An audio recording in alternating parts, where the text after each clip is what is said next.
Indian food is all about curries most of the times, and curries are of different kinds. In north we have different kind of curries, in south they are coconut based, in east curry is different. However, at home most of the curries have vegetable base, and especially in north the curries are made from onion, ginger, garlic and tomatoes. So, to do a perfect curry at home, take a nice thick bottom pan, in this case I am taking a non-stick pan, and oil, let it heat, and when you start to see small bubbles appear in this oil, when oil is a little hot, you will add things like cinnamon, cloves, cardamom. I am adding them whole so that this oil gets all the flavor from these spices. They change its color. I can get very nice aroma of cinnamon and cloves. Cardamoms, it's a little latent, and in goes onion, red onion. We use red onion most of the time, and it's grated in a grater. You could use chopped, you could use pureed, but here I am using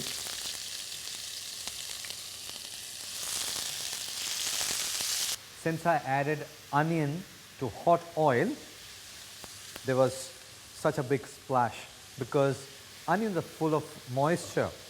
Now, while we cook this, we need to dry this moisture out. So, you need to constantly stir this, and while you do this, there are two things that happen. One, moisture is reduced and onions caramelize. So, they would start to change the color depending on the heat that you apply, depending on pan that you are using. The time could be anywhere from 3 to 4 minutes to 5 to 10 minutes also, depending on the quantity. Here I have added these whole spices, but if you want you can crush them slightly and then use it.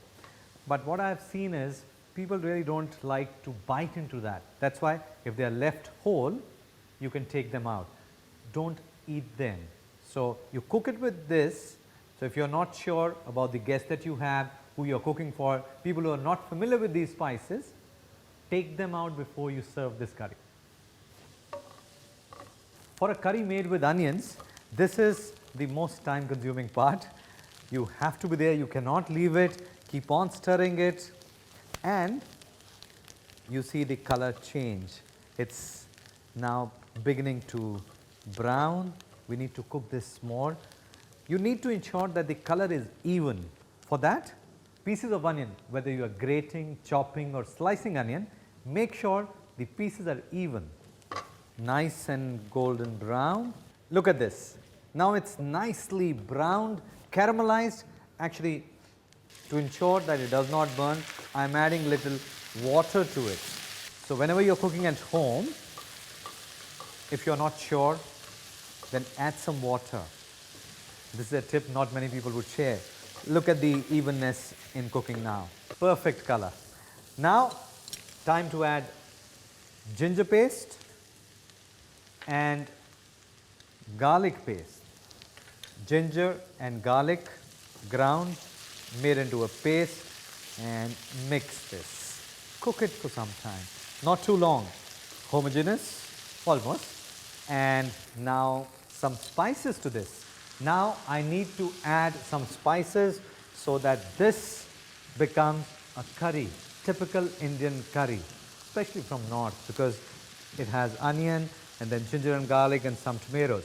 So here is a spice box. Each household has this, stainless steel, and look at this, beautiful, what a pretty sight. So different spices in this. Turmeric, ground turmeric, this is what gives an Indian curry its color, nice bright yellow. Some people call it Indian saffron, far from it, but it's a fantastic spice, gives it a nice color. It stains, so make sure that you keep it away from your clothes. Ground coriander, ground cumin, ground red chilies. In India we have, like in India we use different kind of, in India we use many different kinds of chilies. Some are very hot.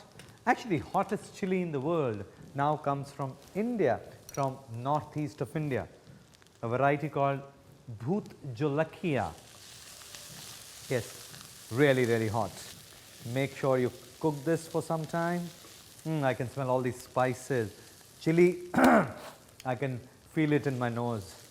If you want it to be mild, make sure you use chili variety which is not very hot. Kashmiri chili, chilies from Kashmir, north of India. Very nice red color, not too hot.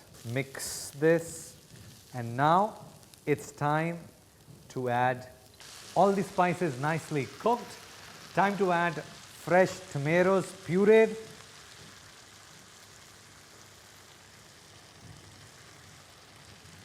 Pureed tomatoes, and look at this turn into a nice homogeneous mass. And then tomato needs to get cooked. Actually, you can add freshly pureed tomatoes, or you can use pureed tomatoes which are available in the market, but I always prefer fresh tomatoes. So here we have, cook this for about 7 to 8 minutes, and then depending on the dish that you want to cook, you can have a curry which is watery, thin or thick. The only thing that you need is water. So if you need a thin gravy, add more water, otherwise no water. It's simple. How do you know that tomatoes are cooked? How do you know they are done? Actually, there is a sign, there is a signal. The oil starts to separate. That is a sign that tomatoes are done, gravy is done. Now if you want to add water, you could do that. If you add water, cook for some more time, and whatever you need to put into this, you could. And if you are cooking with chicken, you could introduce chicken. You want to cook vegetables in it, whatever, your choice. Perfect gravy.